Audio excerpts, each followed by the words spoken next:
अस्सलाम वालेकुम। तालिब Naqvi advocate high court आपके सामने हाजिर है। और आज की जो वीडियो मैंने बनाई है और बड़ी उजलत में बनाई है, वो मुल्क में लॉकडाउन खुल जाने के हवाले से है। और मैं ये समझता हूँ कि ये इंतहाई ख़तरनाक सा काम हो गया है। अब सुप्रीम कोर्ट को तो हम कुछ नहीं कह सकते, उनके पास जो फरियाद लेके जाएगा तो जाहिर है कि उन्हें फ़ैसला तो करना है। अब हुकूमत की ज़िम्मेदारी इस सिलसिले में बढ़ जाती है, लेकिन मुल्क भर में हिफाजती इक़दाम, सोशल डिस्टेंसिंग और दीगर अमूर का जो ख्याल नहीं रखा जा रहा। और खुदा न खास्ता ये जो हमारे यहाँ एक रवायत है कि शॉपिंग में बहुत ज़्यादा रश होना और छोटे छोटे बच्चों का भी बाहर आना, खुदा ना खास्ता ये हफ्ते 7-10 दिन बाद इसके बुरे असरात आ सकते हैं। हम कहते तो हैं कुरान कोरोना के बारे में बहुत से लोगों की मुख्तलिफ आ रहा है। कोई कहता था कि ये सब ड्रामा है, कोई कहता है कि सुपर पावर्स की आपस की लड़ाई है। तो मैंने ये सोचा कि कम से कम मैं अपने जो हमारे गिरदोनवा के ममालिक हैं, यानी कि बर्रे सगीर को लें, उसकी जो वहाँ क्या हालात हैं, क्या वहाँ भी इसी तरह ही लॉकडाउन रिलैक्सड है। तो जब मैंने ये अंदाज़ा लगाया तो एक हकीकत मुझ पर मुनकशफ हुई, वो ये कि अल्लाह ताला की ज़ात का हम पे अभी तक फिर भी करम है। लेकिन हम इसके बावजूद लॉकडाउन में नरमी की वजह से इन दो ममालिक की निस्बत ज़्यादा मुतासिर हो रहे हैं। मैं आपको बताता हूँ सबसे पहले कि आबादी, मैंने ये अंदाज़ा लगाया कि हम तीनों ममालिक की आबादी कितनी है और इनकी डेथ टोल कितनी है, यानी अमवात कितनी हुई। तो सबसे पहले इंडिया के अगर हम देखें तो उसकी आबादी 1 अरब और 37 करोड़ है। और इस आबादी में इनकी जो अमवात हुई हैं वो हुई हैं 3212। इसके मुकाबले में पाकिस्तान की जो आबादी है वो तकरीबन 21-22 करोड़ है।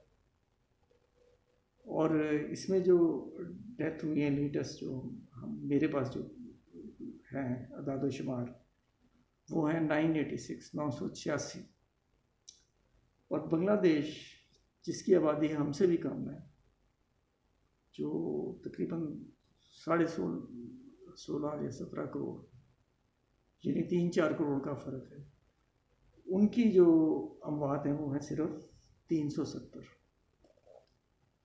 तो इन दो ममालिक ने मौसर लॉकडाउन के बाद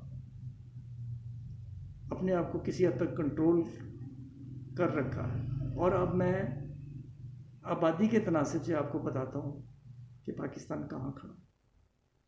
इस वक्त पाकिस्तान की आबादी जो है इंडिया की निस्बत 6 गुना कम है, यानी इंडिया हमसे 6 गुना ज़्यादा। इंडिया की अमवात है 3212, एक रफ सा मैं आपको आइडिया दे रहा हूँ, जबकि हमारी ये 986 है। तो अगर हम इंडिया के तनासिब से अंदाज़ा लगाएं तो हमारी अमवात, खुदा ना खास्ता अगर हमारी आबादी इसके बराबर होती तो हमारी अमवात भी इतनी होनी थी, जो 986 का 6 गुना, वो आप खुद कैलकुलेट कर लें। और उसके बाद बांग्लादेश का हमारा 3 करोड़ का फ़र्क है, लेकिन उनकी अब जो है ना, उनकी तादाद जो है ना वो हमसे 3 गुना कम है। इसलिए मैं ये कह रहा हूँ कि हम इंतहाई ख़तरनाक सूरत हाल में है। इसलिए हुकूमत से ये गुजारिश दोबारा है कि अगर आपने इजाज़त दे ही दी है तो SOPs को तो सख्त बनाएं। अगर लॉकडाउन नरम किया है तो SOPs को सख्त बनाएं और फौरी तौर पर ईद उल फितर की छुट्टियों के बाद सख्त तरीन लॉकडाउन का इंतज़ाम किया जाए, वरना इस बेवसाइल मुल्क में जहाँ अभी तक बिलाशुबा गवर्नमेंट ने वसाइल को बेकाबू नहीं होने दिया, खुदा ना खास्ता वसाइल हमारे हाथ से निकले। अल्लाह ताला हमें अपने हिफ्ज़ व अमान में रखे। और मैंने जिस ख़दशे का इज़हार किया है, अल्लाह पाक अपनी करम और बरकत से हमें इस बीमारी से महफूज रखे। आखिर में आपसे रिक्वेस्ट सिर्फ ये करनी थी कि आप चैनल को सब्सक्राइब कर दें और इस पर कमेंट दें और अपनी दुआओं में मुझे याद रखें। अस्सलाम वालेकुम।